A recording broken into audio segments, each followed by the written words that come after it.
విద్యుత్పై బీఆర్ఎస్ చేసిన ఆరోపణలకు మంత్రి ఉత్తమ్ కుమార్ రెడ్డి కౌంటర్ ఇచ్చారు. విద్యుత్లో 50,000 కోట్ల కుంభకోణమని ఆరోపణలు చేస్తున్నారని, అసలు థర్మల్ పవర్ ప్లాంట్స్ పెట్టింది బీఆర్ఎస్ కాదా అని ప్రశ్నించారు. ఎన్టీపీసీ ద్వారా 4,000 కోట్లతో పవర్ ప్లాంట్ పెడతామని వస్తే ఎందుకు పూర్తి చేయలేదో చెప్పాలని డిమాండ్ చేశారు.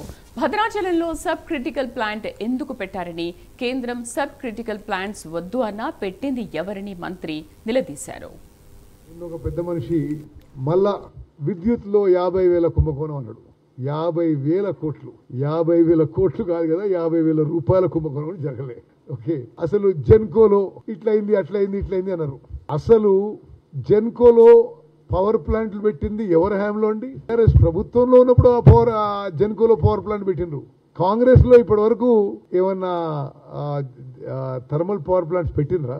అదిగాక తెలంగాణ ప్రజానీకానికి తెలియజేయాలి, 2014లో ఎన్టీపీసీ 4,000 మెగావాట్ల థర్మల్ పవర్ ప్లాంట్స్ వాళ్ల ఖర్చుతో, సెంట్రల్ గవర్నమెంట్ ఖర్చుతో మేము పెట్టి మీకు కరెంటు తక్కువ ధరకిస్తే అది పూర్తిగా 4,000 మెగావాట్లు ఉపయోగించుకోకుండా ఉన్నది ఎవరు?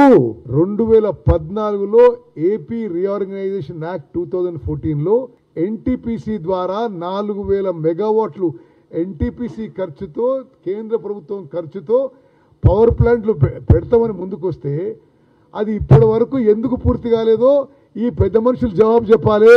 భారతదేశం మొత్తంలో కూడా సబ్ క్రిటికల్ టెక్నాలజీ వాడొద్దు అని లిఖిత పూర్వకంగా ఇచ్చిన తర్వాత భద్రాద్రి పవర్ ప్లాంట్ లో కొన్ని వేల మెగావాట్లు sub critical thermal power plant పెట్టి తెలంగాణ రాష్ట్రానికి, తెలంగాణ ప్రజలకి శాశ్వతంగా నష్టం చేసింది బీఆర్ఎస్ ప్రభుత్వం అని చెప్పి నేను ఘంటాపరంగా చెప్తున్నా. అసలు మీరు మీ మోసం, దగ, కక్కుర్తి కోసం కప్పిపోచుకోవడానికి ఎవరి మీదనో బురద జల్లే ప్రయత్నం, ఇది పూర్తిగా తప్పుడు విషయం, అబద్ధాలు, అసత్యాలు. నిన్న ఒక